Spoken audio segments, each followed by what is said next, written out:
All right, I will call this meeting to order at 9:31. If we can move into the roll call and determination of quorum. Matthew Lehane. Here. Paul Yellow. Yes, just in the restroom. Jamie Jackson. I think she. Tom Amin. Here. Kathy Coffey. Adam Derrick. Here. Melody Fowler.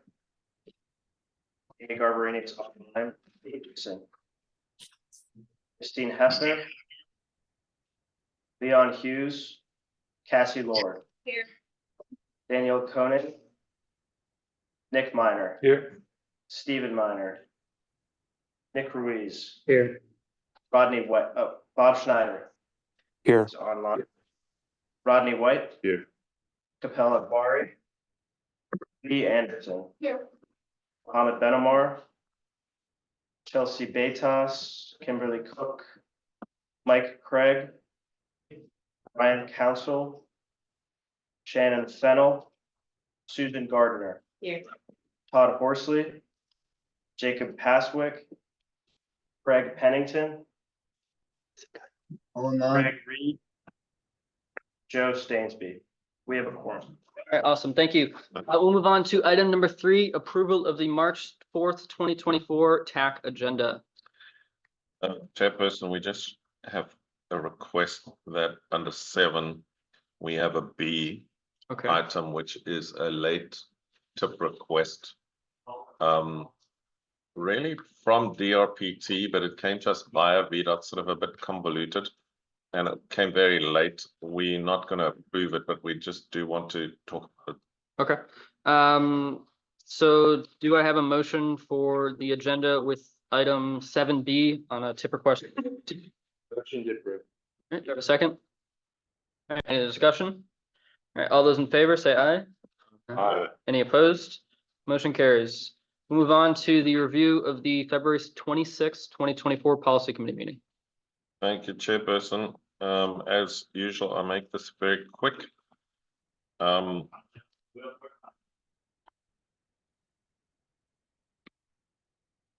just scroll down past all the introductory items. The tip amendments, you've seen all of those, so I never This is the reworked TAC those in the TAC meeting. This is the TAC. Sorry, Connor, Policy Committee meeting. Wow. I was worried about the connection for the online.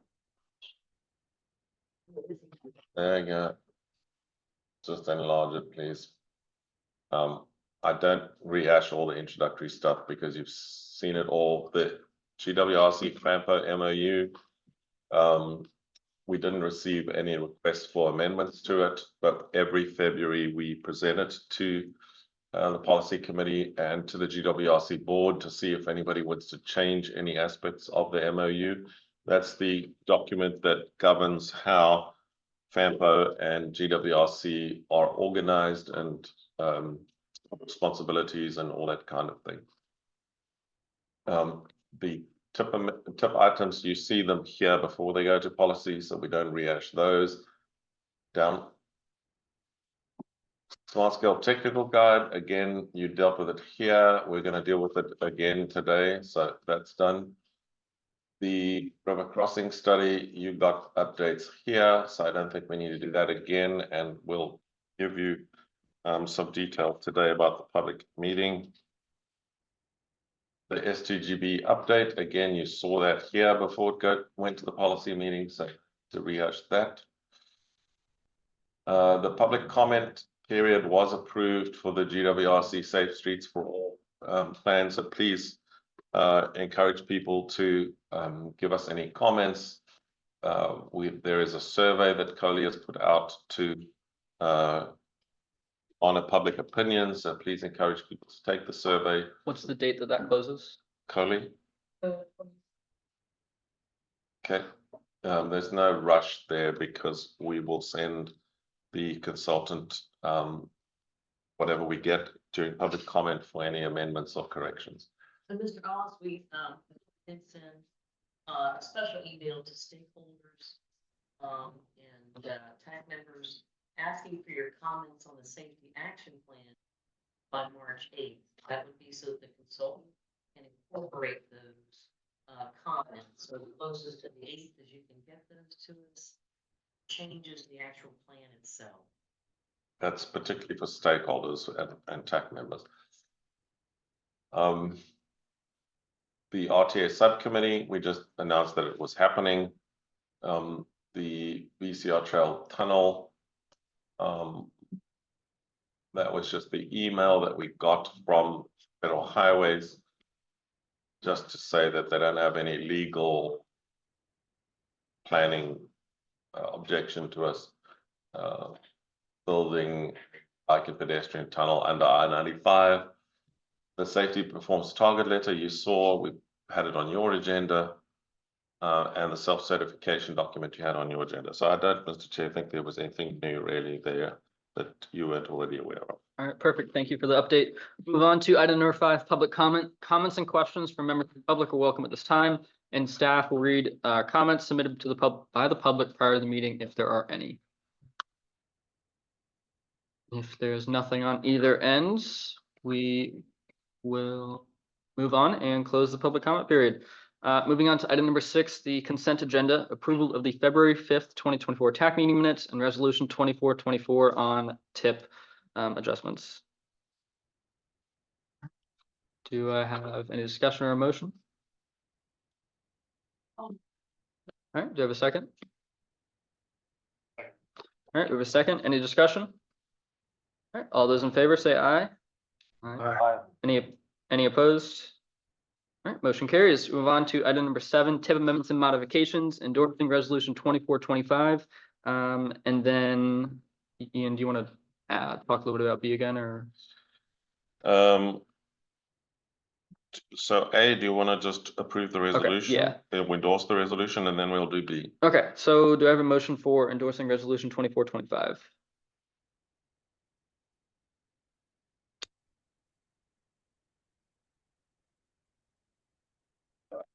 A motion approved. All right, do I have a second? Second. All right, I have a second. Any discussion? All right, all those in favor say aye. Any opposed? All right, motion carries. All right, with that, we'll move on to item 7B. So if you look, no, don't click on that, Connor. If you look on the email, John emailed the item over to the, there we go. So this is what we received. There's nobody here from DRPT today, is there? Is Amy online? Yeah, I'm online. Hi, Amy. So can you see the screen right now? Yes, I can.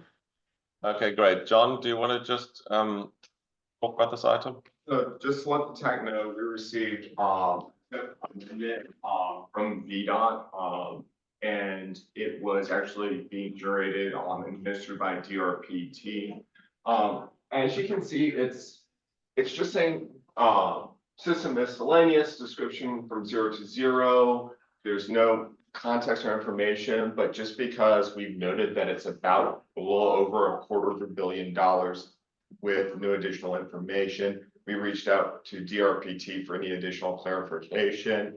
What we received, I think, from Colin Birch was that this is miscellaneous funding that includes improvements to Amtrak. Supposedly, from what we understand, is that this is statewide, but this is how much that's going to be spent in our region as part of a statewide thing. But other than the header, there's actually nothing that denotes or designates this as FAMPO. So we were very unsure how to proceed with this. And so if there's more clarification we can have versus just putting it for the board with this level of information is a little bit.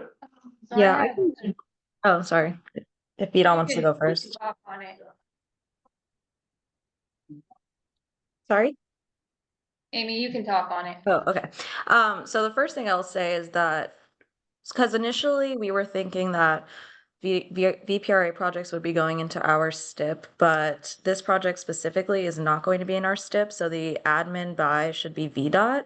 I also think, they may have jumped the gun with putting this project in as a statewide project, because from what I heard, they're going to do, because I remember there was the Amtrak operations one, and they did that, I think, MPO by MPO, and I think it was only the funding that would be used in that region.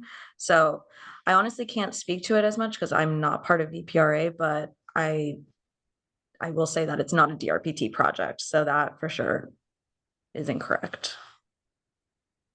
So, Amy, this is Nick. Is some of this money, the TRV phase one, like, siding A in Leland and some of the other track improvements that they've got in the Fampo region? Is that what this is? I'm really not sure. I think it's separate from the one that was passed just a few months ago. So we have some tip items already related to the upgrade of Leland and the upgrade of Brook stations and the upgrade of the Fredericksburg station and all that kind of thing. So this is separate. And the question is, what are they spending $274 million in the Fampo region on? We don't think that this is related to projects in the Fampo region, but we could be wrong. Oh, hello. I'm good. Are you working for BPRA now? You know what? I'm a lady of many hats. I'm so glad. So I can send this, I sent it to Linda, I thought she'd send it over to y'all. This is the part of the Atlantic Gateway, and I think that precedes you. And so this is the last part of the Atlantic Gateway agreement, which was.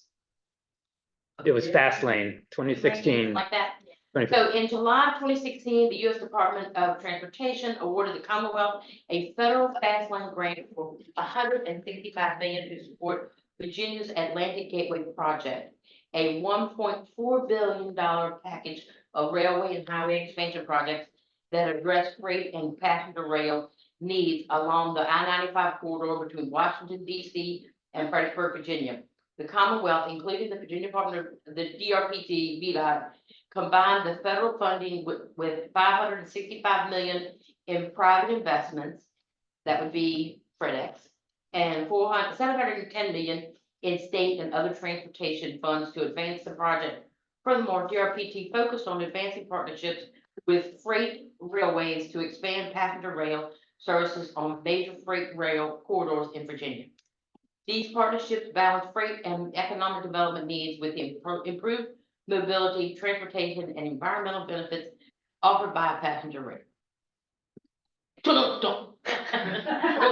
It seems like what they're just doing is playing catch up from the fast lane money they got, but never put into a The pit. last part of Atlantic Gateway. This is part of the entire TRV program project, which is like $4 billion.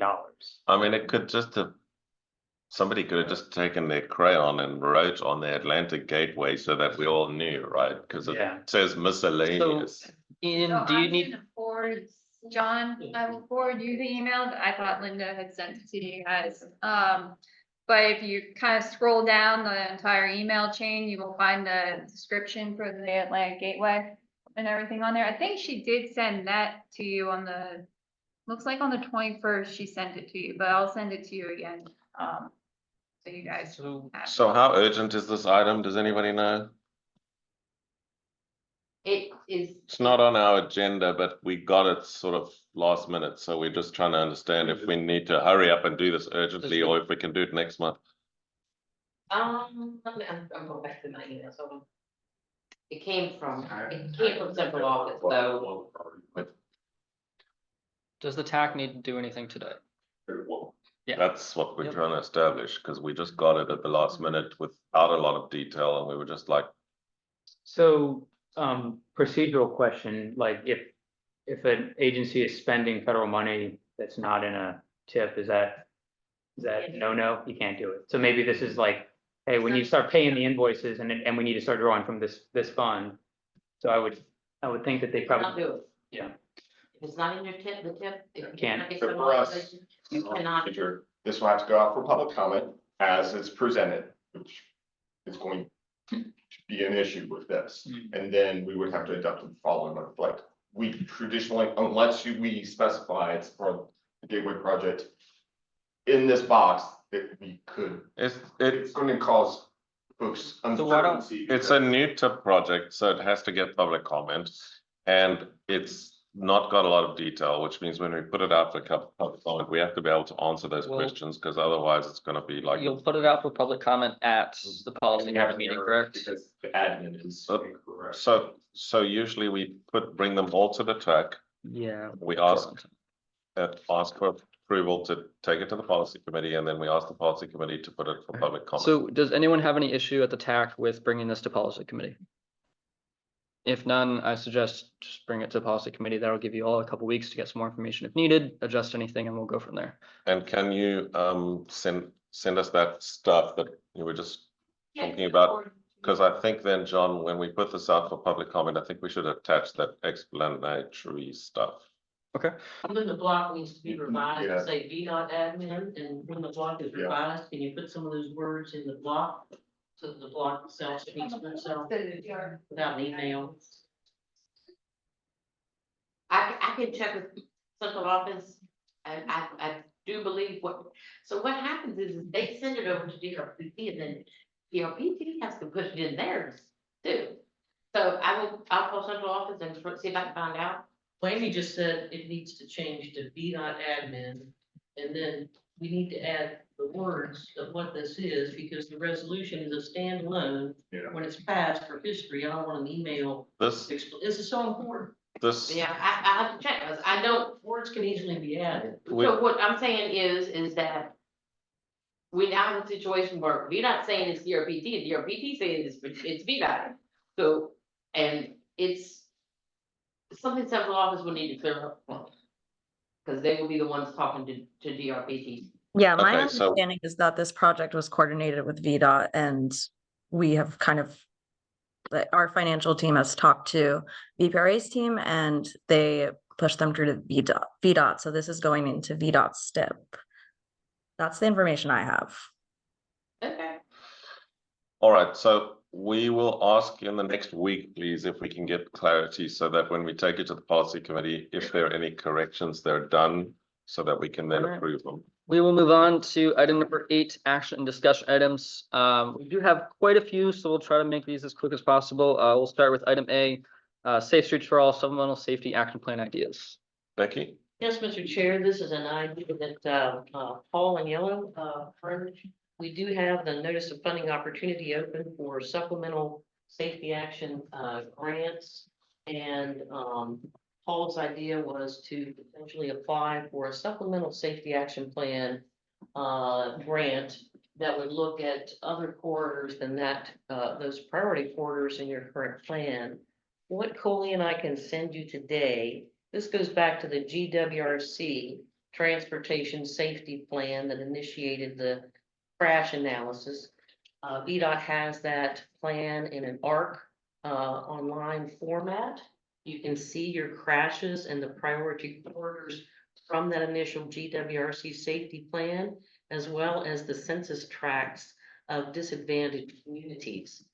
What the supplemental grant idea of Paul's would be to dig back, have a consultant help us dig back in that original crash data, find additional corridors along with your local government input to study and do as we move forward the priority corridors, crash modification ideas for those corridors. And with that, I'll conclude and let Paul maybe supplement that explanation. Thank you very much. Just to add on to what was said, so with the NOFA that came out for this, there are like 3 kind of dates, and I think the deadline for this one is the last day, right? It's, August. Yeah, the way the notice of funding opportunity for supplemental planning grants, it gives you 3 bites at the apple. In the policy committee presentation that you'll see later, August is the last deadline for supplemental safety action plan grant applications. But what they've done is given you earlier thresholds. Go ahead and submit it early if we can get it together early. And if you get denied, that you can work with Federal Highways to see how you can improve things. You have another bite at the apple, a second opportunity in the May, June, first one's April, really early. Second, I'm relying on memory, is May, June. So you can have an opportunity, that absolutely last opportunity is August for the supplemental planning grants idea. Yeah, so basically, just to kind of add on to that, with the NOFO, basically, it was interesting that I think it was close to half of the money. And it's a lot of money, it's like 1.5 billion. But half of it is basically for safety action grants, or if you want to add on to basically a existing safety action plan. So it seems like a good opportunity to basically try to kind of cover all of the major roadways in the region that maybe haven't been covered yet. That makes sense for primaries and major secondaries. We would be supportive of that. I mean, it's something just the entire region could do, or maybe if it's just Banpo is doing it. But we're very interested in pursuing this with Banpo and Judy Gracie. And I said that there is time to do this. I'll say unlike the two other kind of earlier deadlines in this one is August, as Becky said. So we have time to coordinate and come up with the routes we think should be included. So that's, I guess, my spiel. I said like Harrison Road was an example of one in Spotsylvania that's a major secondary that was not covered, but there are a number of other ones like that. I'm sure Stafford has a Yeah. bunch of routes like that. Yeah, certainly. Just to add from a Stafford perspective, I'm neither a yes nor a no at this point. We're going to be talking with our board likely tomorrow at the board meeting about doing a Stafford specific safety action plan. So I'll have some more information coming out of that discussion, how we would like to proceed. But just if I can jump in before Nick, what we did this past time is picked 5 corridors per jurisdiction. That's a very arbitrary number, right? Yep. It just says, let's pick 5. Maybe there's 25 or 13 or whatever. So we just did 5, 5, 5, 5, 5. Now this time is a chance. I think it's a good idea. It's a chance for us to go back and say, well, what have we left on the table? What other streets in the city of Fredericksburg or in Stafford or whatever? It might be this time that we just want to do the 3 FAPO jurisdictions. If the rural counties are still grappling with the first round, that's fine, right? So if the FAPO jurisdictions just want to do a supplemental one, we can handle that, and we'd be very happy to facilitate that if you all are interested. I don't know if the city has any comment, but Nick. I was just gonna ask, is Mine Road at the railroad crossing, is that included in the existing, list of, locations? So I do not believe it is. Okay. There were like kind of 5 kind of routes in Spotsylvania, and then Lafayette Boulevard was added. Okay, But it wasn't among kind of those 5 or 6. okay. I mean, I don't really have a dog in the fight. I know that that is a perennial trouble area for us. We've had a number of strikes there. If you, So, I know there was the FRA grant from last year through DRPT for the railroad crossing. yeah, and I don't know if that's one of the, No, it was not. it was No, not, it wasn't then. I'm just saying for the next year, that could be a good idea. okay. Because that was quad gates. Separation. there. Or just the identification or document of the existing conditions and identification of the solution, because I know that in DC to RVA way back in 2017, that one was not proposed for closure or grade separation because of the way, I mean, you're basically at a T Really intersection. awkward. Yeah, I think it was just so expensive. Yeah, yeah. So it might be some other, in addition to grade separation, 'cause it can be done. with Yeah. money, But maybe even some non-grade separated safety ideas. Yeah. And Paul pointed out, primary route 208, Lake Anna Parkway, definitely a high volume, high speed corridor with a lot of head-on collisions and runoff road collisions. And the first, round, projects you're working on now, with the exception of the city of Fredericksburg projects, those were the high, roadway departure and lane departure roads in the jurisdictions to focus on low-cost countermeasures that could be done within the existing roadway prism, ditch to ditch. So this can go much further, potentially, and scope out safety improvements that do require right-of-way acquisition, utility relocation, cost those out, and compute the crash reduction so that you can do a cost-benefit analysis. With the existing safety action plan you funded, or the 5 jurisdictions provided local match, was really a very frugal, step in the deep end of the pool, for our 5 jurisdictions to get that humble 20% match. So now we can, if possible, with a more robust, match, really get into, those that may, have some, the consultant cost will be more, a higher number Mhm. than that was real low hanging fruit, as Paul likes to say, and a real budget, plan, with a lot of incentive for those rural jurisdictions to know, that low hanging fruit type of project that can be done within the existing right of way for the result of it. So this can maybe elevate those improvements a bit more. So one point I want to make, just to add on to the discussion, is it seems like just in reading like through the grant application, that the feds kind of like to see just kind of like a regional approach with this more, which could be based on like an EPO or it could be PDC. That's why I said like GWC or FAMPO.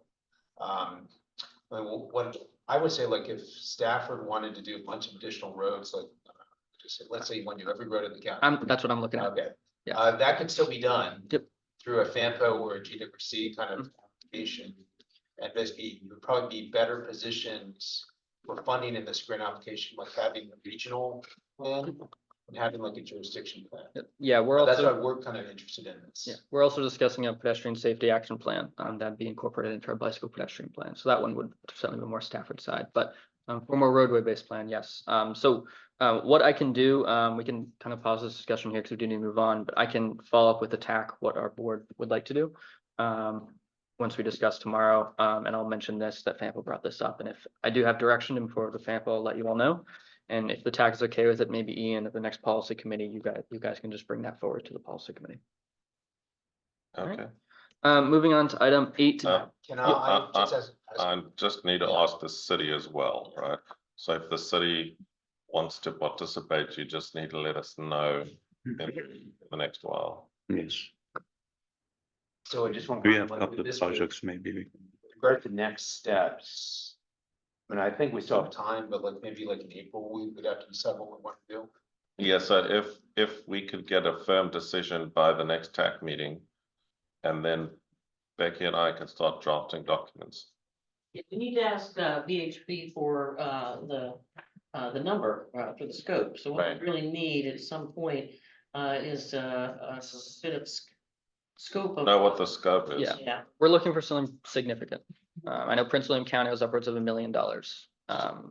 And they were of a similar population as So- our GWC region. Yes, what we need to know is like, what are the roads you want to study?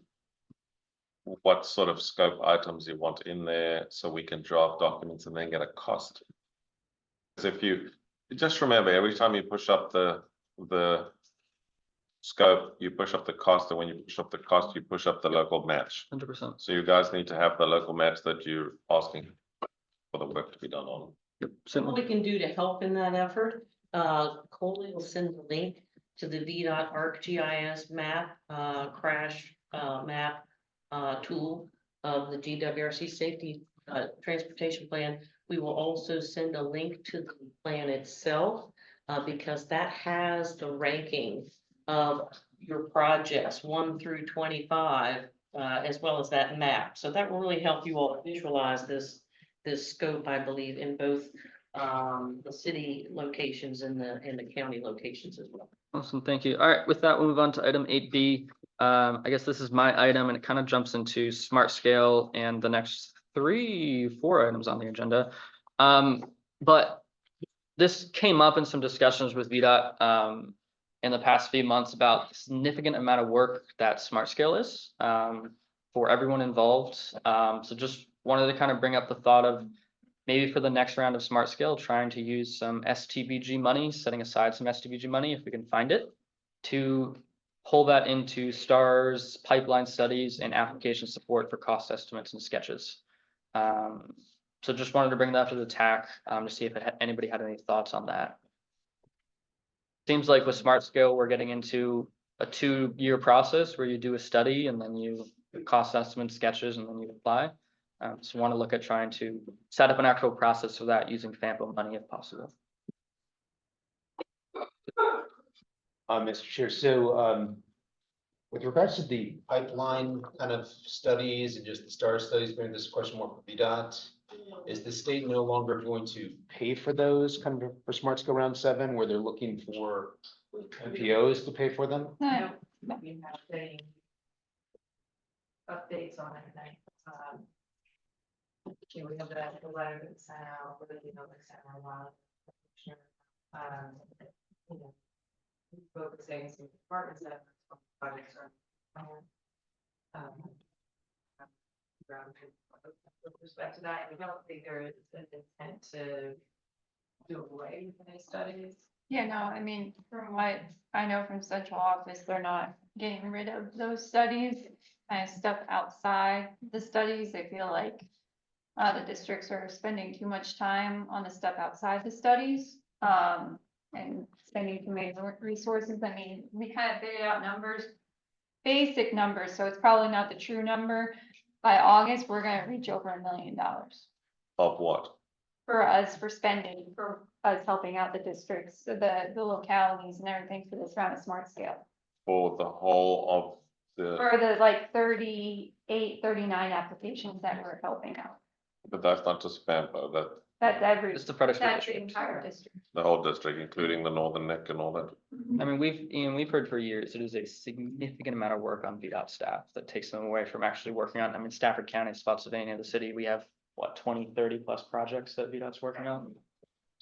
So let just explore this just for 2 seconds. Are you suggesting that we have set aside money for mini studies that can just take projects that VDOT's not going to help with and prepare them for smart scale? Do cost estimates, do maps, do that sort of thing? Is that what you're suggesting? Yeah, I mean, you need to do the study, but the cost estimate and sketches are a significantly time consuming activity. And want to try to pull that into a more a process with FAMPO, if funding is available. One of the things that is becoming evident is we're starting to run out of projects that would be smart scale eligible and smart scale ready. And so these, well, they're not ready. So, Right. so I you've see what got you're saying. ideas, but an idea is Yeah. not project, right? Right.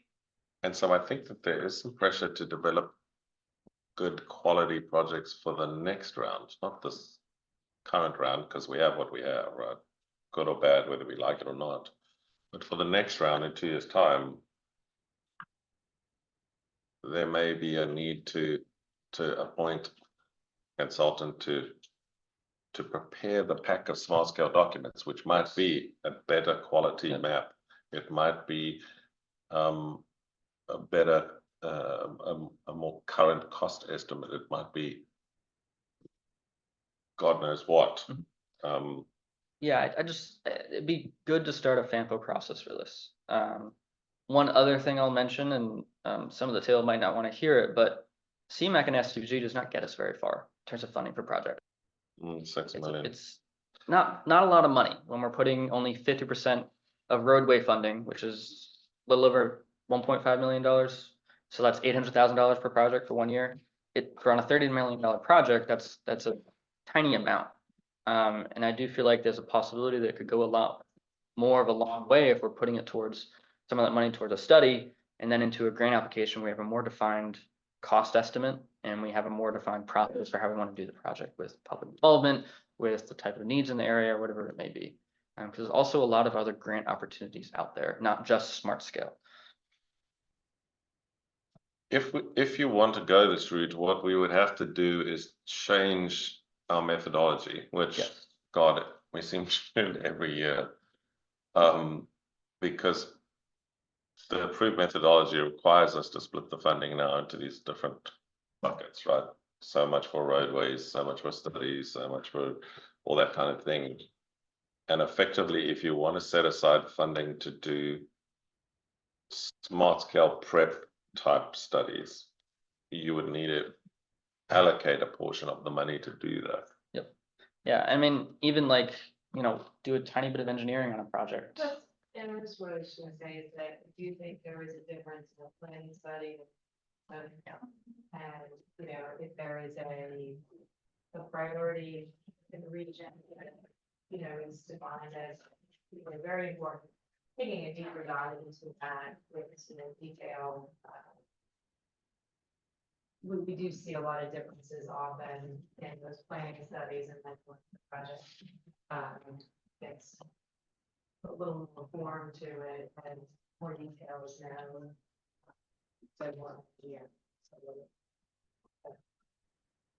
it's useful, that saying, any of the applications, I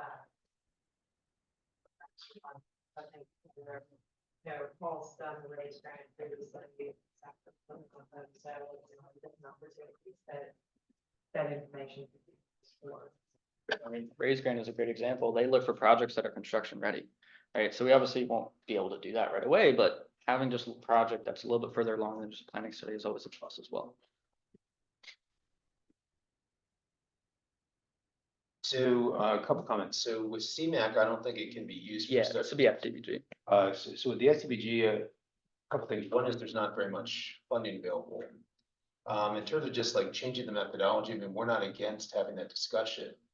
But I guess just with smart scale looming and just, SS4A and a lot of other stuff down the pike right now, like, I don't think we have the bandwidth to basically kind of look at the methodology and change it. And certainly like what we have the next update or something, I'm not sure when that would be. We're open, basically having discussion about that, but I don't think like now is the time to reopen it. So I don't think it's urgent, but I do think it's something we could talk about. Yeah, I don't have a big dog in this fight, but just considering what you're proposing, what I've been following, it makes sense to do what you're asking, Matthew. I guess the question is, how comfortable is the TAC with letting go of that process and letting someone else that we could work through? Because I think you talk about the time-consuming portion of it. Are we okay with letting someone else come back with a solution to us? No, I Do that, then I think it's very well worth the tax time to do what Matthew's proposing. So, the first time I heard about it, I was like a bit taken out of left field, but I thought about it some more. And I mean, you're right.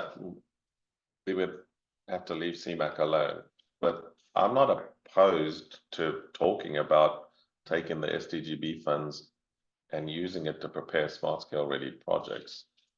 I don't know how you would divide it up, maybe like one project per locality or something. I don't know. We'd have to think through like how would it even be practical. But I'm not opposed to using this SDGB funds all for a purpose like that, because you guys would own the projects, right? You would decide which project you think's important for next round of small scale, and then there'd be enough lead time to use some of that money to actually prepare the case for a particular project. You would need to start the process like this fall. There'd be a limited number of projects, right? You couldn't do endless numbers of projects with a small amount of money. You would have to like each pick one project or something. And considering that STBG is already allocated FY29, we'll be looking at smart scale around 11. I think that's something that We'd have to fiddle. yeah, that's something that I would like us to look into, seeing what can be filled. Because I know on Stafford's side, there's certainly a little bit of money that can be swapped around. If we have some money in FY30, we can move that around and open up some funding a lot earlier. So that's certainly something that I would like to see, that is where it is possible that we can fiddle with it a little bit to see how much could be available if some funding gets reallocated out to FY30. My suggestion is you ask everybody to think about it for a month. Yep. And put it on the agenda for just further comments next month. I will say, this would be something that we would, I know, Paul, you mentioned time constraints, but it is something that, if we want to move some funding around, it is something we'd have to look at for this round of STBG funding. Otherwise, we just keep pushing it out further and further, and it gets more difficult to move funding around. If we want to do it for Smart Scale Round 7, that is. Well, chat, think, talk to your localities. When I first heard the idea, I thought, no. And then I thought, wait, why am I saying no? You thought I was crazy? What is it about this that is a no? And then I started thinking about smart scale projects, and I was like, we have such a mad scramble around the preparation and submission time because we've got to find projects that are ready to go. And VDOT will still continue to assist on some projects, but they're not able to assist on all projects, and Like, that's the gap. If right? we could set it up to say we're doing it this fall and we're starting it, and that's gonna be 4 or 5 projects, that is significantly less work on the back end when we get to actual making decisions. We already have those projects figured out on what we're looking at probably submitting. So it certainly saves time. So we'll come back to it. We'll happily next put it meeting. on the agenda for the next meeting Alright. again for another little discussion like this. Yep. All right, moving on to item C, approval of smart scale pre-applications. Carrie, Good morning, everybody. So Okay. this is an update on our regional project pre-applications and the timeline. Just a reminder of the timeline, next slide. So you may recognize this, Matthew. I can find Made this birth a few years ago and just updated it. Right now, we're in March. We're about to submit, well, we are submitting our pre-applications. We just started, the portal just opened, and we have until the end of this month to have those submitted.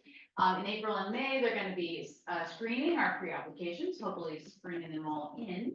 And in May and June, they're gonna be prioritizing screening our pre-applications. June, our final pre-application period, and by July 15th, all your support documents need to be in. Now, an important thing we just got confirmation on, I did during a webinar last week, is that if you're a locality, your resolution from us, you have until September 1st. But for our regional applications, we need to have them by August 1st. So that's something to know. Our deadline is the end of July, so August 1st. And then September through December, they're gonna be scoring our applications. So these are our projects. You're familiar with all of them. For the Butler Road project, I have word discussion by it because there was some question about its viability, but VDOT met with Stafford on Friday. And I do believe that they were able to settle all of their concerns. Is that correct? Yeah, I think we had a good, productive discussion on some of the concerns of the project. And I won't speak to that, but on Stafford's end, I think we're good to go. can we just hear from VDOT? Like, how you feel about the project, having any red flags that would stop this project moving forward? The primary concern we wanted to talk about previously was that if we had to completely avoid the park, then it was going to push the widening to the other side and impact on homes. I think there is, talking with environmental, there may be ability to shift some of that toward the park. That is maybe an effort to work with the county to understand what their views are on impacts to the park. So Matthew talked with Parks and Rec and get some background straight on some of that. So it's not an easy project to get done. So it's just some of those concerns, especially like the web impacts because of the park. But talking with Matthew, it seems like that's not as big a concern for the county's side. But we don't have to go to Congress and ask them to give us a piece of the park. It's a Stafford County owned. Okay. It's a county park, and I believe it was acquired, maybe without, I believe it was acquired, that was a federal fund, so I think that was the thing. I think it was just to see what funding may have been used over the years to, upgrade things in the park. The picture. So, I mean, it could go toward the houses as well. And really just, these are all. Some pretty significant impacts. It's gonna operate. The side streets that come in and the future. How, who's doing the cost estimate on this particular project? Weird. Okay, so you're okay with, you'll be able to do a cost estimate in time for this process? So we will have a cost estimate for the pre-app that we'll continue to refine, so I would be pretty certain that will change. especially when right of way digs into it a little bit deeper, on that aspect of it. The construction costs are easier to define. So the right of way impact, they would have to look at the relocation costs for it, so whether it's a church or a home, it's total. And then just the cost of the damage. So those are what we were trying to work with.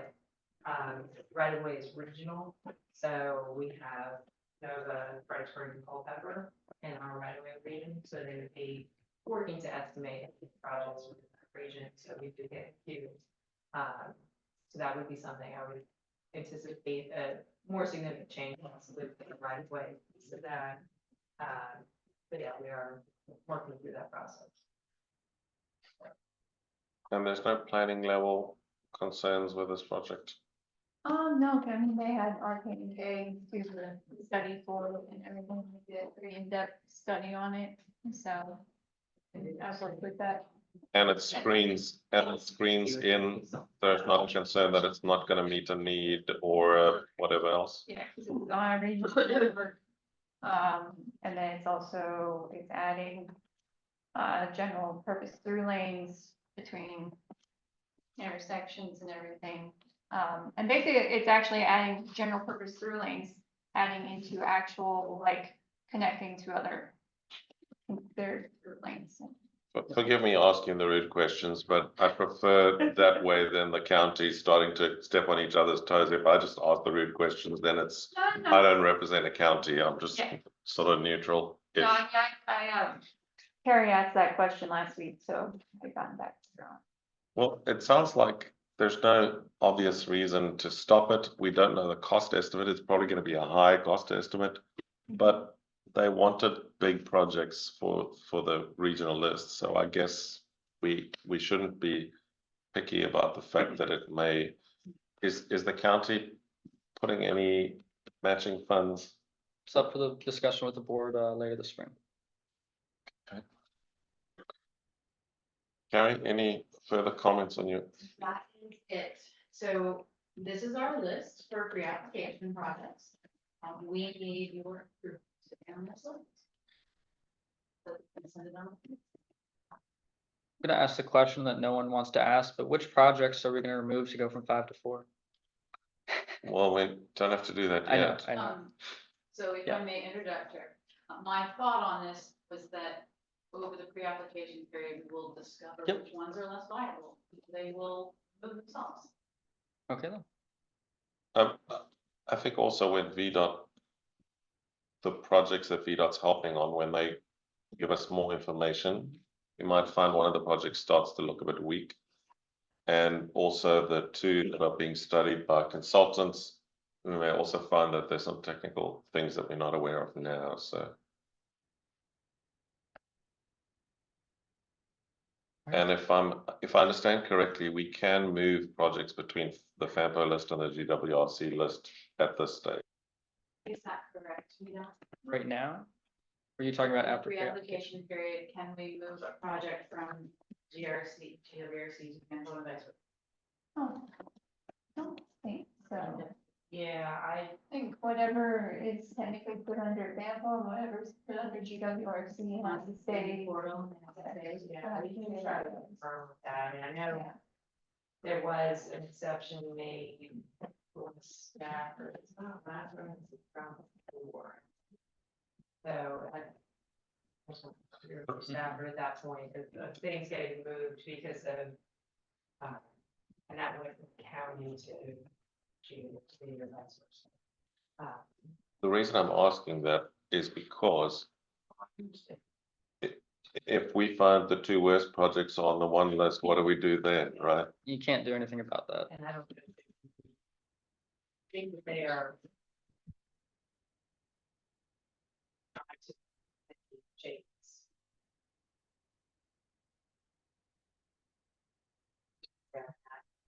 Passing them from a dead definitive answer.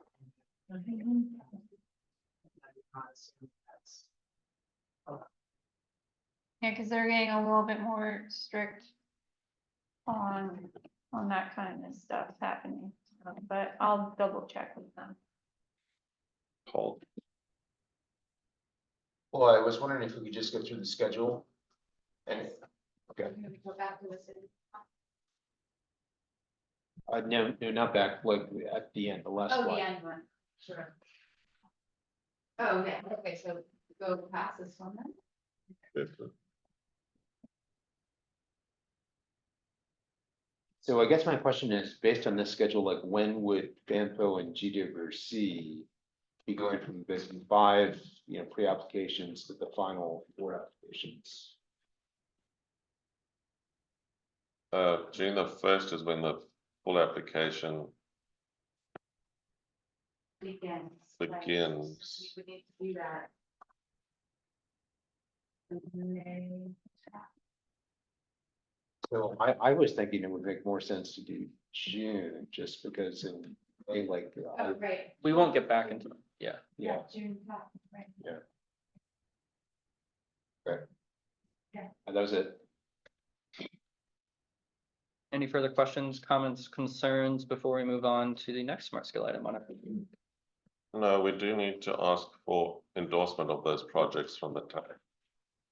We don't have a resolution, but we don't need a resolution, but we just want the TAC to be happy that once we press go and send this pre-submissions, we can't go back and undo it. So we just need to ask you to support the list. A motion to approve these 10 pre-applications for Banpo and GWC. All right, do I have a second? Check. All right, any discussion? All right, all those in favor say aye. Aye. Any opposed? Awesome, motion carries. Move on to item 8D, CLRP update, Smart Scale Round 6. So there's nothing attached to this, because I was going to do a whole bunch of slides, but it's unnecessary. The real question here is if and when we're going to do a CLRP update. We committed to doing call it improvements to the LRTP. The disabled community asked us to add in some items for them. There are 1 or 2 items in bike and ped plan that need to be updated. So those are just textual updates and amendments and that kind of thing, which we can really do anytime. And we said we would do it this year sometime. The CLRP is the one that's much more complicated. It takes longer. We have to do, for those of you who are newer to the TAC, we have to do the air quality conformity process, and we have to constrain that list of projects, which means we have to go and get new advice in terms of future funding that would be available. We have to then pick an inflation rate. And frankly, we're going to have a big surprise this time, because we're going to find out that with inflation, we're going to have to throw projects off of that list. There's no way around it, right? We used a very low conservative inflation rate last time. It's out of control now, inflation the last 4 years. So we're going to find the cost estimates are all going to be out of date. Some of those projects are nebulous. They have no details to them. They're almost like ideas and suggestions. They're not actual projects.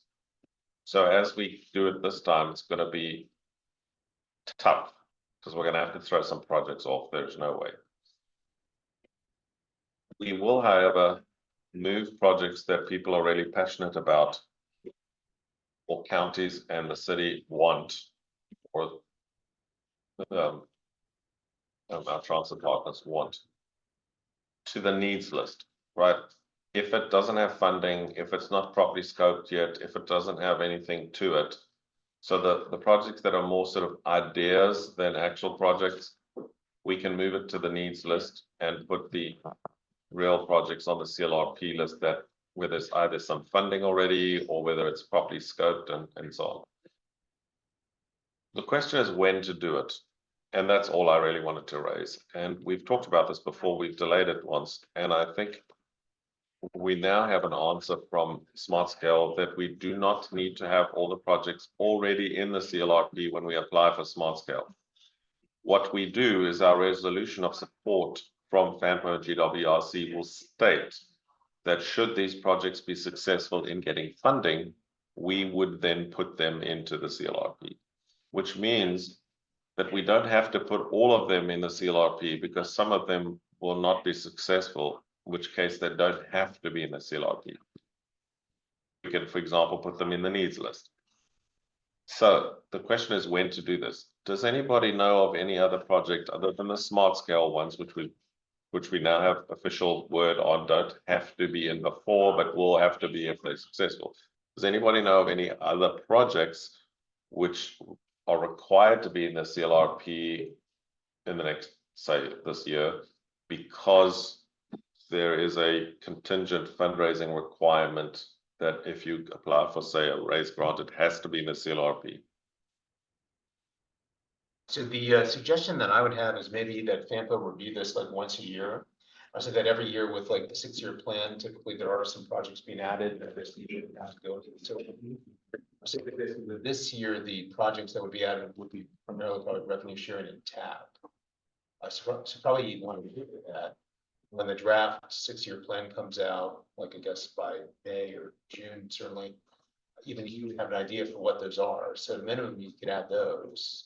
And then I guess with smart scale, like it would make more sense, I think, to see like what is selected before you just kind of go look adding all candidate projects, because if that were done, it might be an issue with fiscal constraints. That's what I'm worried about. I'm worried about two things: the timeline, that we don't screw it up, and secondly, the fiscal constraint is going to kill us this year. Because we're not going to be able to show. In other words, the funding hasn't increased at the same rate that the inflationary effects on projects has increased. Went up 50%, for example. So we're going to have that problem where the funding's gone up, but it's not going to go up as fast as the cost, and then you've got to throw something off. So I'm trying to juggle that. If maybe we're good doing this every fall. As Paul said, after the 6-year plan is adopted, we make those changes. And we'll also have an identification of additional revenue sharing projects, TAP projects, and smart scope projects at that time every other year. Okay. Maybe in the meantime, over the next, maybe by August, this comes back to the TAC, if that's okay.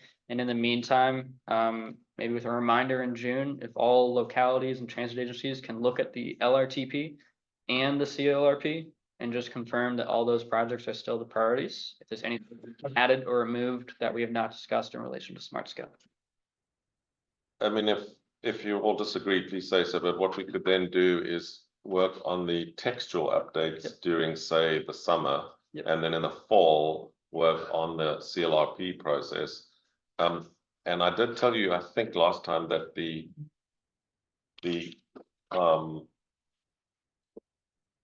EPA has now put into government regulations that our air quality conformity process will cease on the 23rd of January 2026.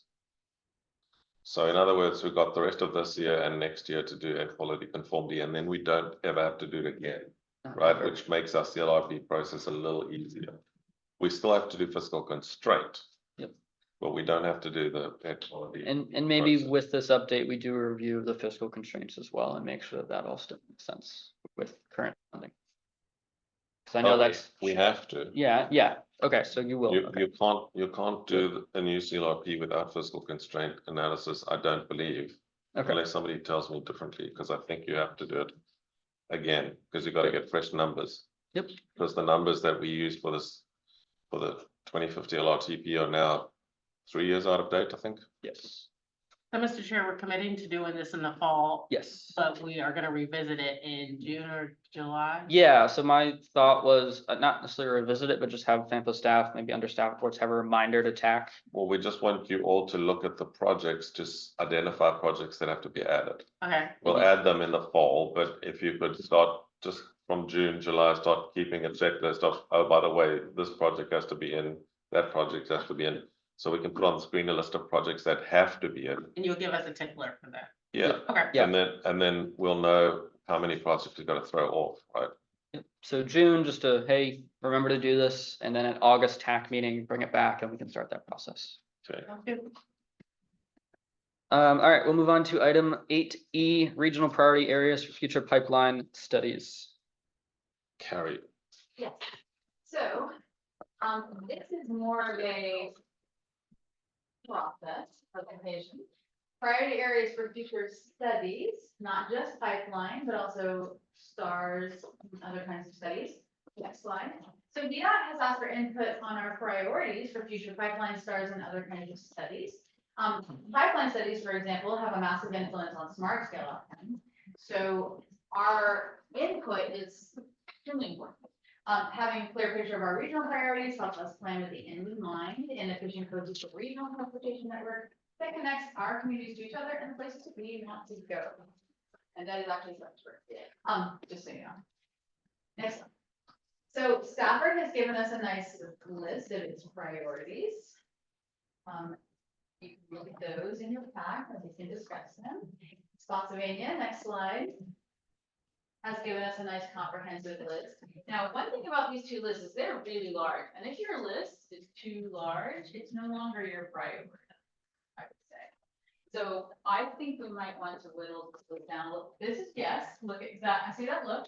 You can have your priorities list, but I think you also need to have your Top three, priorities. There you go. So I would like both of you to look at these lists and maybe make me a top. priority. Yeah. So I- Because we got given this list, it's gonna be like, that's gonna take us Yeah. years. So I didn't pull mine out of thin air. We had a transportation master plan and we went through the process of finding areas where we have additional needs. And I've listed those. So our plan is maybe kind of, this goes along with the discussion under 8B, but one or two of those go into studies and those studies bring out 2, 3, 4 projects, and those studies do the cost estimate sketches for smart scale, and it's all one clean 1.5 year process. Yeah. So the question I had is basically just what is the purpose of what we're trying to do? Like, this question of what are our top priorities for smart scale round 7? That's, I think, a little different than the request. The request was, what studies are you considering in the next 5 years? Which was like a bigger kind of request, and that's why we had a longer list. I said we also have one comment I want to make, and just with the pipeline study process, we're thankful that it exists, but I'll say, like with some of our studies, we've had some challenges that the pipeline studies haven't been able to actually reach a definitive conclusion on improvements for certain areas. I mean, Route 3 is a good example of that. That basically sounds like we have got another third round to just try to get the right project there close to 95. And then on 208, we had a study done this time, but it ended up being kind of more of a study of just 2 intersections, even though it was a very long corridor. So basically the other intersections basically not studied. And then there are several gaps in 208 that haven't been included in that study. So we have some cleanup work to do, I think, to kind of make sure we cover basically all the routes that were previously studied properly. And then there are some routes just that have never been covered. Chairman, if I could just Yep. interject briefly. I think these are 2 very useful lists. I would say we just are, and it did answer the question. I would just say we ask the localities to maybe just give a prioritized list. Take your list, don't change it, but just put at the top, I don't know, do we want to say, or rank them? Yeah, just give us an indication of what you consider urgent versus maybe in 3 years' time rather than now, right? So that VDOT is the list of like whatever it is, you know, they can look at your top 5 and go, okay, we can pick number 2 and 7 and do a study on it, or whatever the case is. And then my second comment is, do we have anything from the city? Because we've reached out and we don't have anything on the city. Mike and I need to circle up on that, so we'll give you our list. When do you need it? Next slide. Go ahead, when do you need it by? No, but, And then, no, you already told us, you already gave us a deadline, but I need a new deadline. So Yes, ma'am. when is my new deadline to get it to you by? 2 weeks from today. There we go. March 11th, actually 1 week. Okay, March 11th. I'm going with Ann's date. I got you. I need them by I next got you tax, too. so we can begin to talk about the. 2 weeks from today. So Even in, if we're seeing Nancy is my. 14 days from You might be today. forgetting that I'm on vacation. I'll get somebody to add the list. Okay, see y'all, know, great. So Ian, maybe for the next TAC, we can tie in item 8B and item 8E here into one discussion item. We discuss some of those priorities. Okay. So anyway, yes, it started with VDOT's question. They wanted our input, and this is actually gonna be used for 2 points. So ranking your assessments. If we finish this process and give VDOT a nice long list for each jurisdiction with quality emphasis, I think that's a good place to start, right? I mean, you might not be able to work on all of them, but you can pick from that list and see where the priorities from the region are, and we'll know in writing what the priorities of the region are. And I think that's a good way to do this. Next. Right. Anything else, VDOT or anybody else?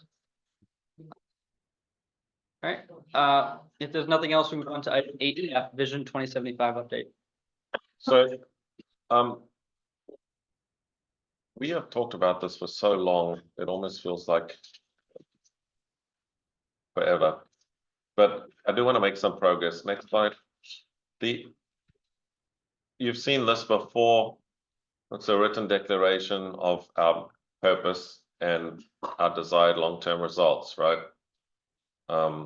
Microsoft's one was computer on every desk and in every home was a goal, and it was their objective and everything. It's simple, you understand it, and you put in writing. Next one. So this is what we showed you last time. We had looked at goals, and then the TAC gave some input, thought that we should look at regional cooperation, and we should look at quality of life. So we heard what the TAC said, and we incorporated that. Next slide. So there you can see we've added a goal F, improved quality of life, and we've worked in the other one into the text. All we've done here with the objectives, and sorry, my heading there, I had to do this in a real hurry, but I should have a heading over the second column, which says objectives. So we've tried to, as a staff, workshop objectives that fit with the goals. And we're hoping you will give us any comments you have today. We'll again take those on board and panel beat this. We're trying to build it from the ground up so that when we get to a full document, it's got in some thought, right? So if you have any comments, we did send this out with the packet, so you would have had this before. The goal today is to try and add objectives to the goals. So any comments from the floor, Mr. Chair? Does anybody have any comments, questions, concerns? I know we've seen some of this before. A question. So remind me again the process that we went through for determining the goals A through F. But there were a series of discussions in this body, right? Yes, we did a survey as well of all of the FAMPA committees. We brought some draft goals to this body, and then you in particular, I remember, gave us an additional goal and some content. So the TAC then looked at the goals, a panel beated them. They're quite similar to what's currently in the LRTP. So there's no major departure. We're just kind of tweaking them a little. And the objectives we're adding some. And then when we take this further, we'll eventually get to a point where we try to link major initiatives that we think are necessary to achieve those goals and objectives. We don't know, we haven't written a word of that yet. We haven't thought about that yet. We might need to get a workshop with the TAC or something, but that's like down the line. I'm just trying to build this slowly with input so that we don't have this whole big thing that you just have to vote on without thinking about. But I seem to remember there was some discussion at that point. I don't know if I made the comments or others, or it was in the survey, but some type of goal to the effect of promoting fiscal sustainability for, you know, transportation projects or something like that. I don't know if that's something that was kind of, it's reflected in a flavor of the other goals or not. I don't recall the comment, but maybe we can find a way to address that. Do you want to just rephrase that a little bit? I don't know, promotion of fiscal sustainability. Well, we've got environmental sustainability. Yeah, we attempted to incorporate your input, Yeah. as a staff. We listened and it's sort of woven throughout, so. It's essentially like the flavor of the goal would be to avoid a feast or famine from a, like a transportation funding perspective, where there's enough money in the region to meet the other goals. And there's a regional consensus around, you know, where that money's coming from and what it's being spent on type of thing. Kind of jumped off what Nick said as well, was fiscal sustainability, but maintenance. Just, we build new roads and we upgrade our roads, but someone has to maintain them. And that gets costly and more costly every year. Okay, there's a point up there. It's a little hard to see from here. Okay. Nick, I think yours is goal E, that facilitate greater regionalism and regional planning coordination. And the improved quality of life we added as a goal, which is also something I think Nick raised in that meeting. Adam, you had something? Yeah, I'm not sure how deep you wanted to get into this, but either safe travel or effective mobility, CAV ever become a something that you're gonna have to explore, because connected automated vehicles, something that's developing, and I don't know if that. Yeah, I don't want to get that specific because we don't know which of those technologies is going to mature, right? Tesla is already rolling back their fully automated systems because they're afraid of the lawsuits that are happening. So they're pushing up the price of having the full automated option because actually the legal costs are mounting up. So what's being developed now are traffic signals are actually the automated feature that connect with the vehicles. So I don't know if it's a vehicle dependent type of. Could maybe talk about, this is not the right language, but keeping an eye on future technologies, right? Intelligent technologies. Yeah, Being proactive rather than reactive to innovation and technology. Yeah. That's Not too proactive. but.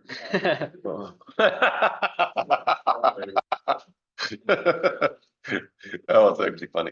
Okay, so we could maybe add in a line there about I'm just thinking where efficient mobility, we could add another line under that that talks about I'm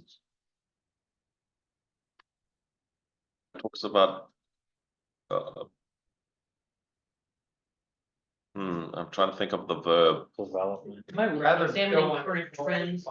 Sorry? it might rather go under improved quality of life, because all of the, you know, connected and autonomous vehicle technologies have some of the risk, the potential risk is that it reduces quality of life in communities because it creates some. So what's the verb? Do we want to monitor? Do we want to incorporate? Do we want to, what is it that we want to do?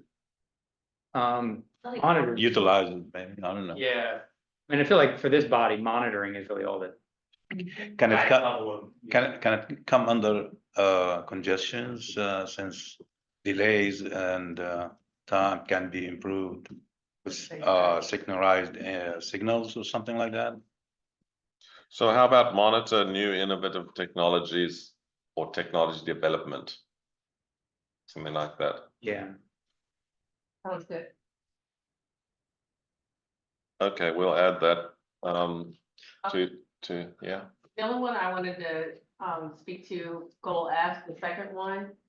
Adapt transportation infrastructure to influence the creation of attractive places to live. Can we add to work and to work?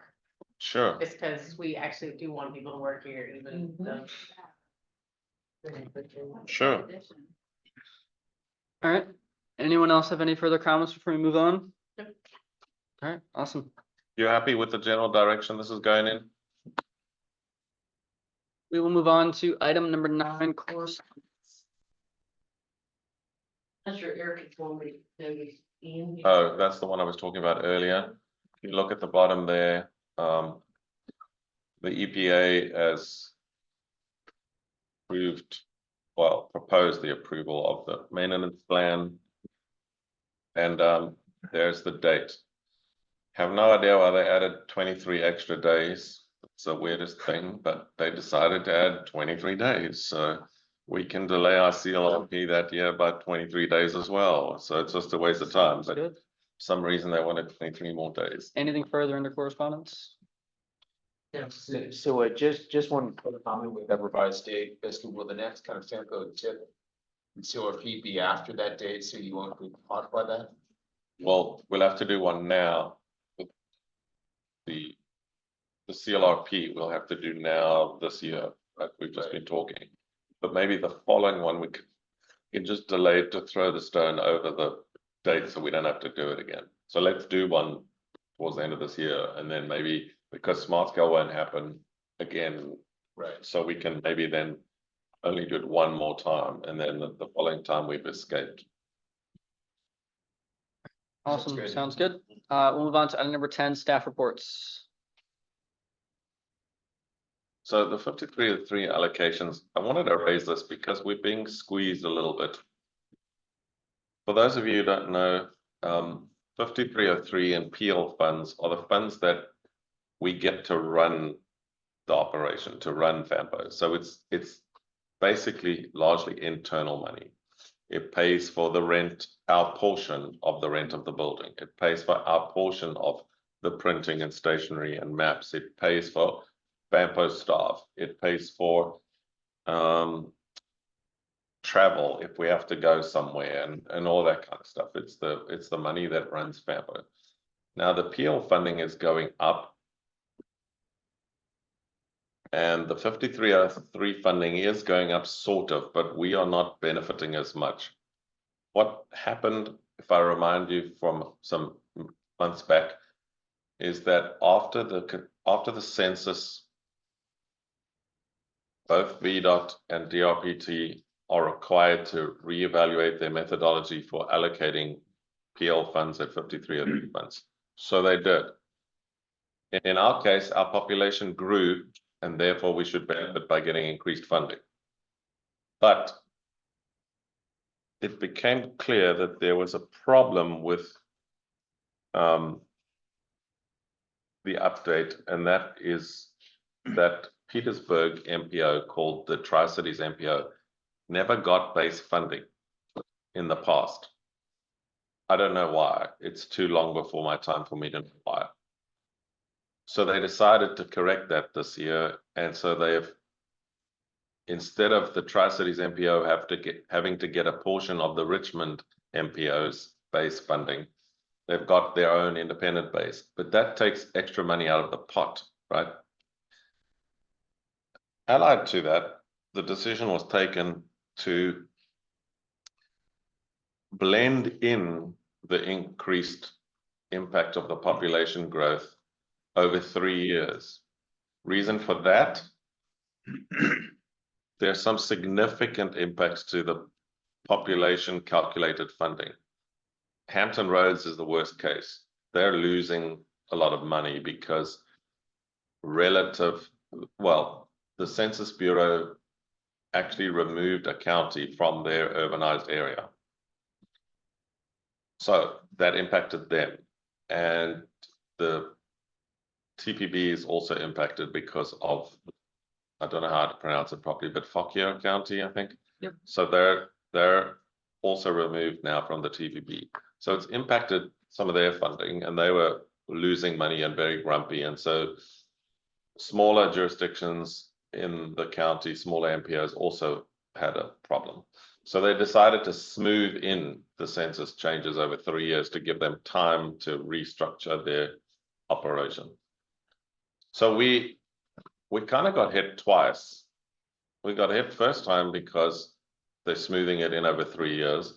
So we don't actually get the funding that our population should get, I would say, you know. And also we're helping out Tri-Cities MPO that didn't have base funding. Both of those things impact us. In the PL funding, it's not a large impact. There's still growth this year in the funding. However, with the 5303 funding, the recommended proposal from VAMPO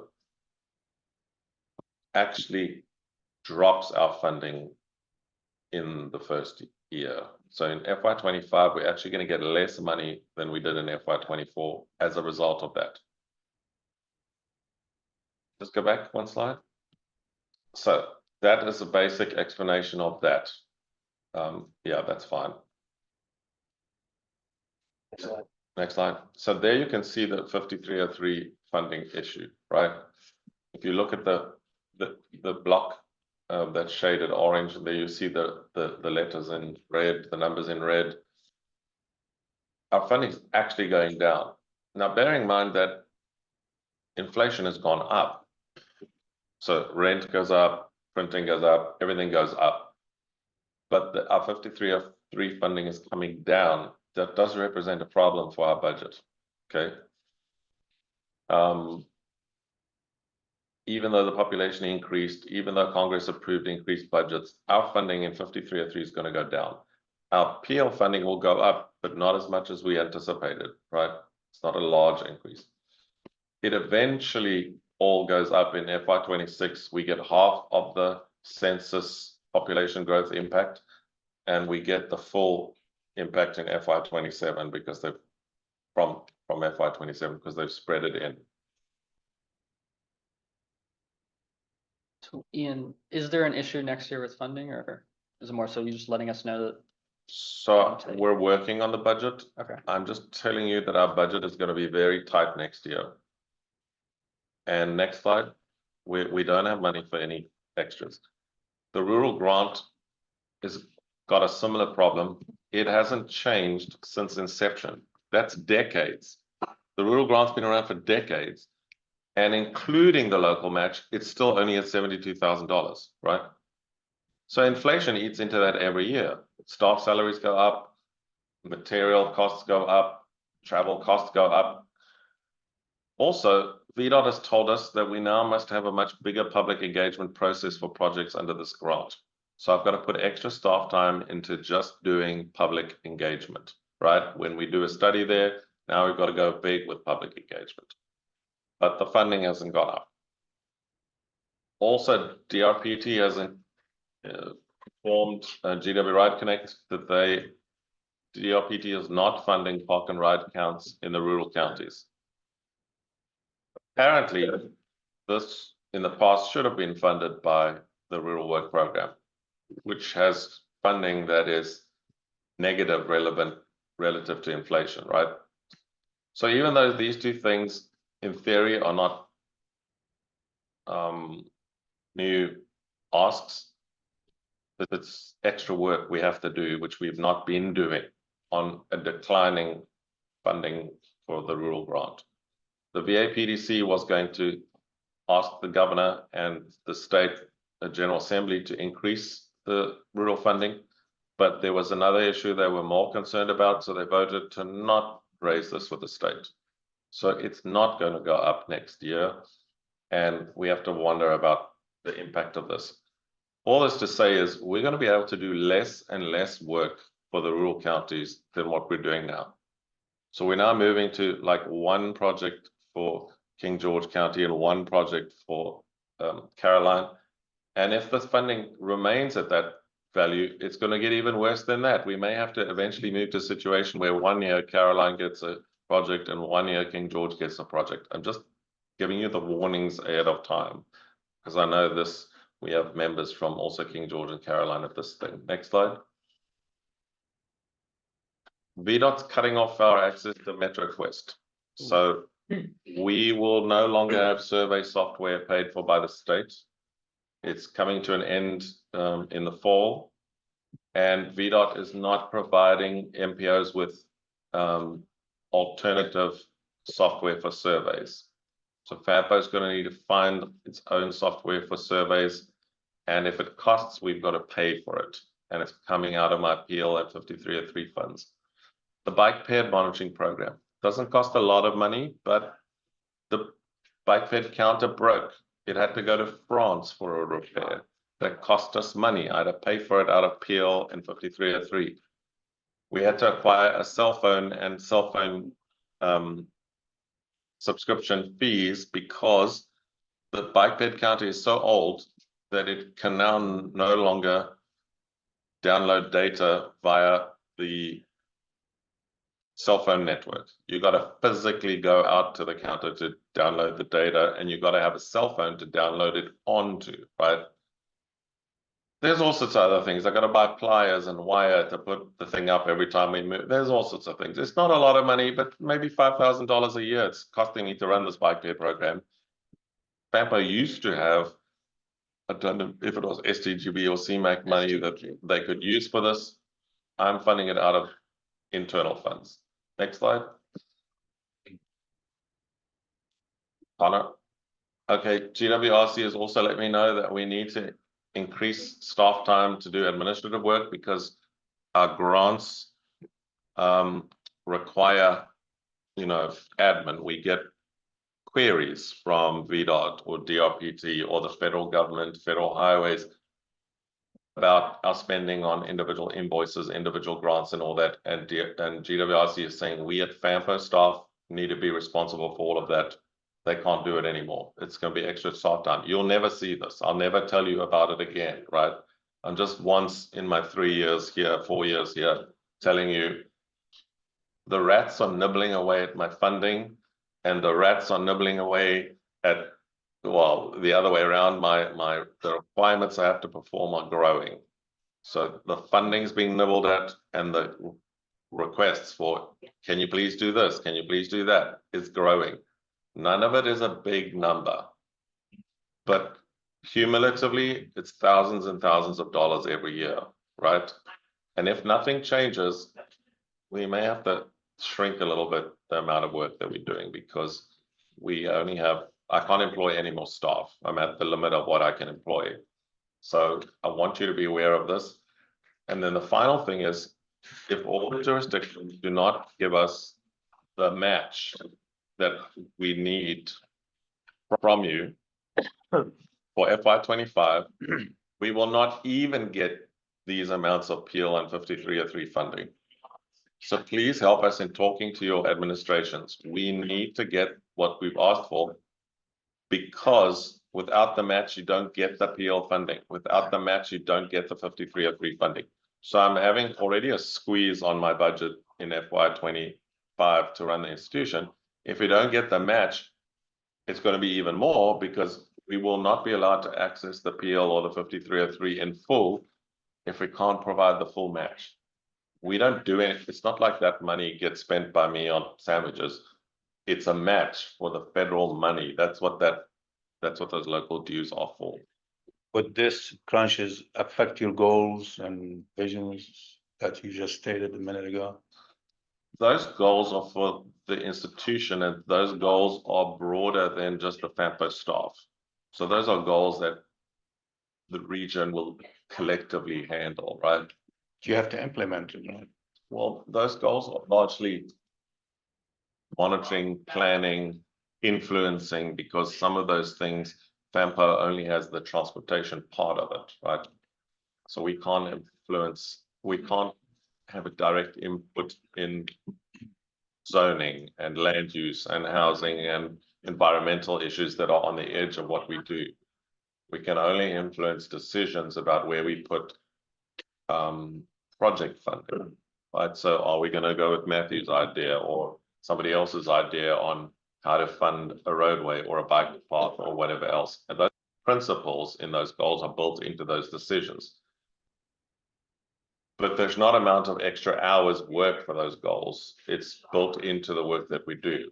What this will affect is the amount of help and assistance we can provide localities. Right? If we have to provide more smart scale assistance, we might not be able to do some other things. Any further on this? Those will move on to the next item in staff reports. Paul? So I actually have one comment on that, because if FAMPO can basically itemize, how much do you need for match, like from Spotsylvania and the other localities for your various grants? We can ask and make sure that we are matching it to FAMPO. It's the FAMPO match is rolled into the GWRC match. Yeah, and It's that's like, the problem. you What want I'm us to saying is- separate the FAMPO match? Yeah, I think you should separate. I think that we could get support for FAMPO We had that number. That's such a political thing. I'll try. So I told you. No, I know you're telling me the truth. I'm just Support saying for it. FAMPO. But please do help us make the argument that FY 25 is gonna be an unusual year. My 5303 funding is gonna go down. So it's gonna be an unusual year. It's not a normal year. And it's also the year when everybody's saying you gotta do more rural outreach. You're not gonna get MetroQuest. So everybody's nibbling at the apple a little bit. And so it's gonna be an unusual year where I'm gonna have a very tight budget. It recovers in FY 26 and FY 27, but You get STBG. 25 is gonna be hard. All right, next item, staff reports. Don't get that until Just pull up the, Yeah, 28. Stepping on your foot. I'll go real quickly, through here. Let's stick to this second slide first. What you'll see on the next slides, you all have seen before, and, are the gently roll through them to the last slide. That's the most important. What I want to ask you, if the extent or limits of any of these problems, maybe go down to Stafford for me, need to be lengthened. Please, before this March 8th deadline, give me that from and to. I know that you did lengthen Mountain View Road, Poplar Road, but that needs to come to me as a comment to be incorporated in the final. Same thing with the cost estimate for wedge widening. I know we talked about it. The cost estimate, let's go to the very last slide. The cost estimates that are in the draft report, or the final report is gonna have this same information for that shorter segment. Your comment that's gonna be incorporated is gonna say, hey, we want Jericho Road to go from stem to stern. And potentially by that point, they will have come up with another cost estimate. However, right now, that we're going on a good track to adopt the safety action plan by April 15th. You all have now from VHB the cost estimating tool that was used to develop the cost estimate in this plan. So what I've asked you all to do, and what is this May 16th implementation grant application deadline is very worrisome. All right. That means between now and then, concurrent with you giving me comments on the draft safety action plan, you as localities need to look at that tool, look at what you want to implement. Most importantly, work with VDOT. VDOT's going to be the one that we're going to ask to implement this first phase of low-hanging fruit. Okay, so about all we can manage, in my view, would be for you localities, and we just don't have the time to help facilitate this. I would recommend you look at countermeasures such as pavement marking, raised reflective pavement markers, and I'll send you an email summary of this today, along with those other links we talked about. VHB's cost for horizontal curve signage is very good. They've actually gone to each quarter, unfortunately, the shorter links you have there, and done a lat long of this specific sign and the sign sheeting using VDOT cost.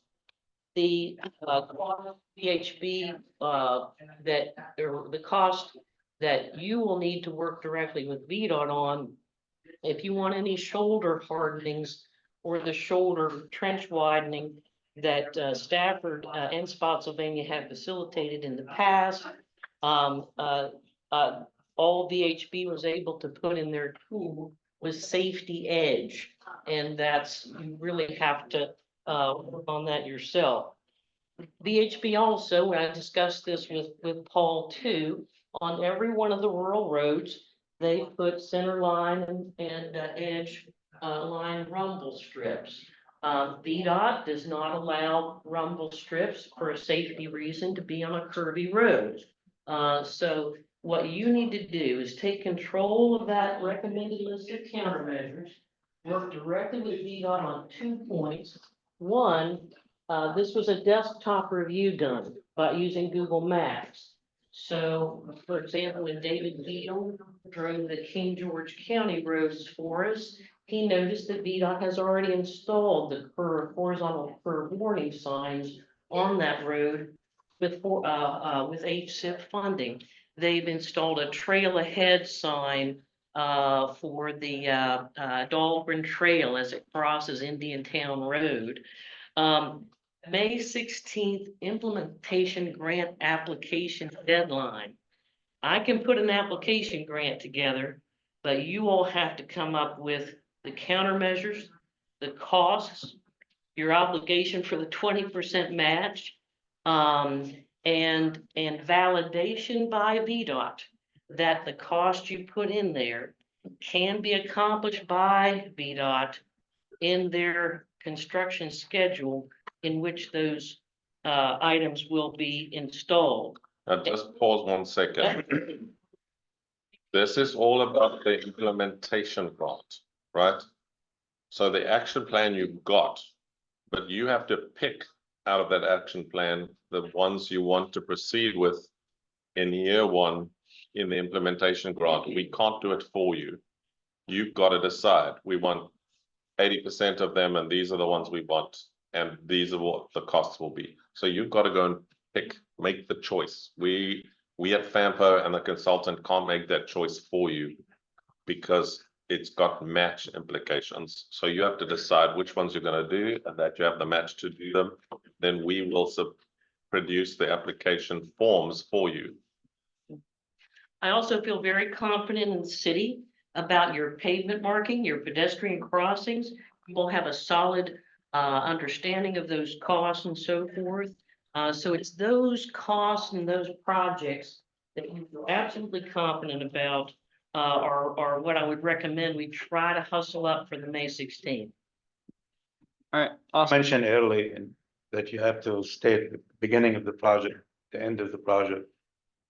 In this case, throughout the city, is that allowed, something like that? Yes, you may. Yes, as a comment for your safety action plan. But that's not going to help you do a cost. Right, he's talking about the input Hi, on the visibility, limits. parking, signage, Mhm. stuff like that. So, but for the implementation grant, you need to tell us which streets and how much it's going to cost. But for the input on the draft safety action. The draft action plan, you can say that, but Yes. for the implementation grant, it's got to be a specific number of interventions and a specific cost. On each, whatever street. Because we can't apply for a random amount of money. We got to apply for exactly 2 million or whatever the number is that you want. But if one of your comments, and I think it should be, is that you want citywide pedestrian crossings at every intersection, that'll be in the April 15th safety action plan. And then your implementation grant can choose whatever locations you want. That's a great comment, great. I guess comment from Paul, and then we'll move on to the next item in staff reports. So just a question, so with this May 16th basically deadline, like, I know that basically there's some work in actually doing the grant application. When do we need to have all of our ducks in a row? Well, Becky Golden's gonna do the application, so, what's most important is for you all to feed to me what you can and what you're confident your board is gonna approve. My question is, when do you need that? Well, as soon as it can be provided. I can work pretty fast, but, you know, I'm worried about Mason, but I really can't give you a deadline, Paul. I'm here to. Let's just say that everyone needs to get things in by, first 2 weeks of April. Does that seem? Yeah, and I did have one project specific question, just on Lafayette Boulevard, just the issue of having the asphalt kind of path. Have we gotten any clarity from VDOT or anyone else? Like, is it possible to do that? VDOT during the stakeholder meeting said that paving a part of the shoulder that's now dirt is considered a paved shoulder. I would say though that the legal rights to put that paved area in outside the right of way is going to be impossible to get by May 16th. I would think that paving a existing dirt pathway with asphalt would probably not be one, nor the raised median for access management on Lafayette Boulevard, Myself, all those improvements on Lafayette Boulevard, the county countermeasures we have on that list, it's doubtful to me that construction, well, first of all, the construction can't be done by VDOT. A raised median cannot be done.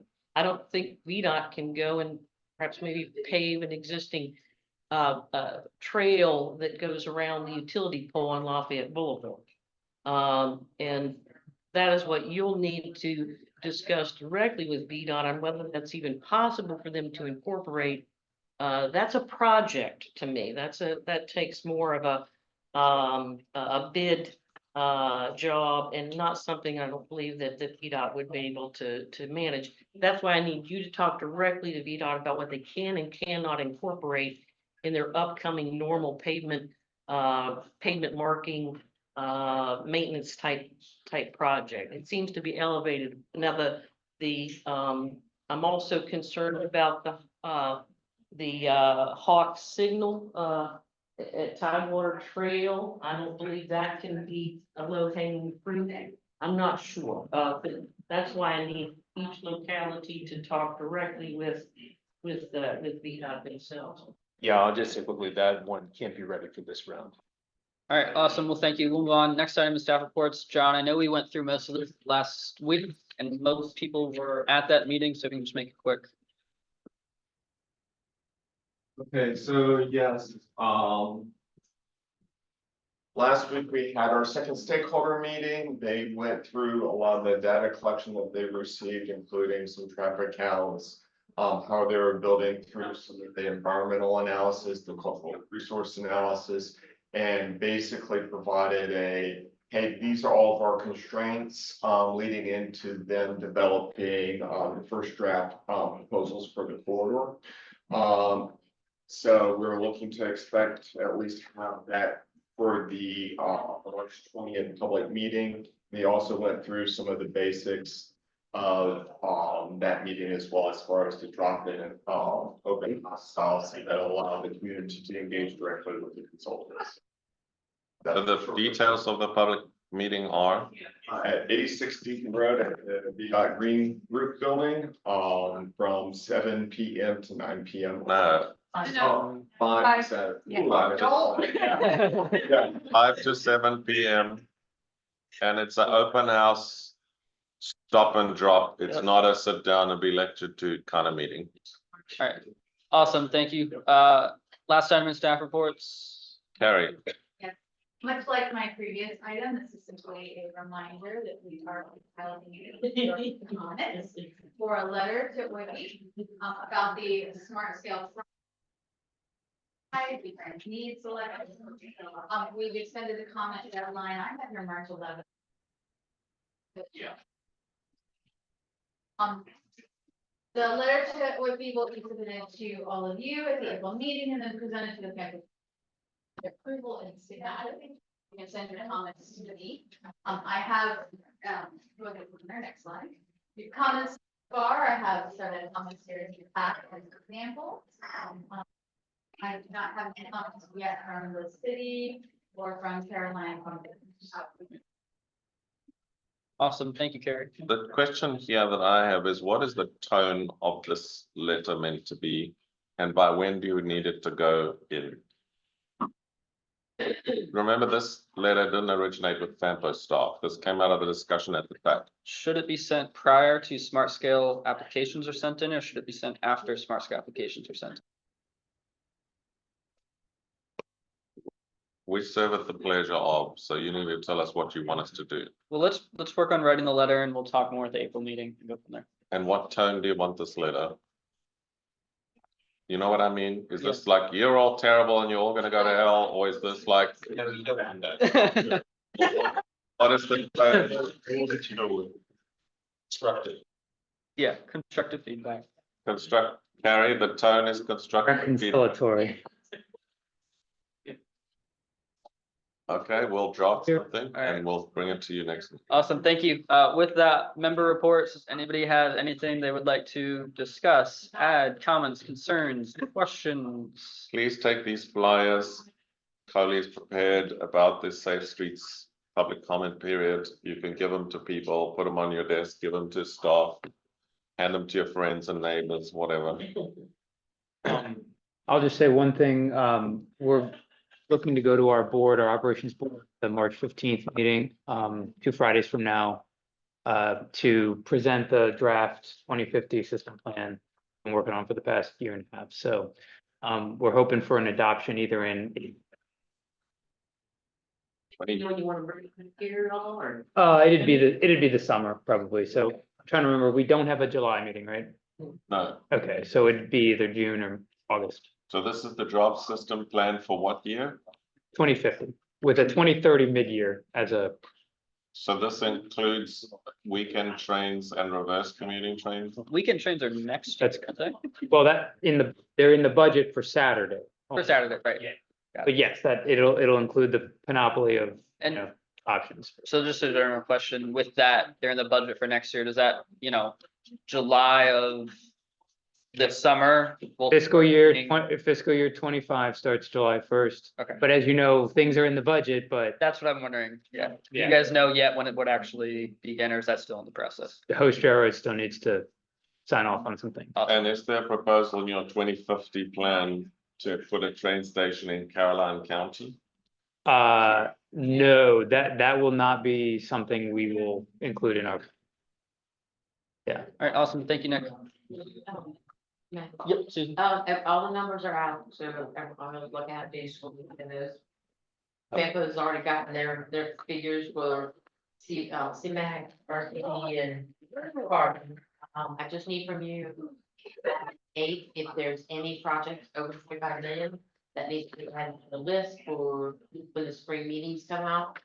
We have not sent out when the spring meetings will be, but I need so they can start developing the plan for the meeting.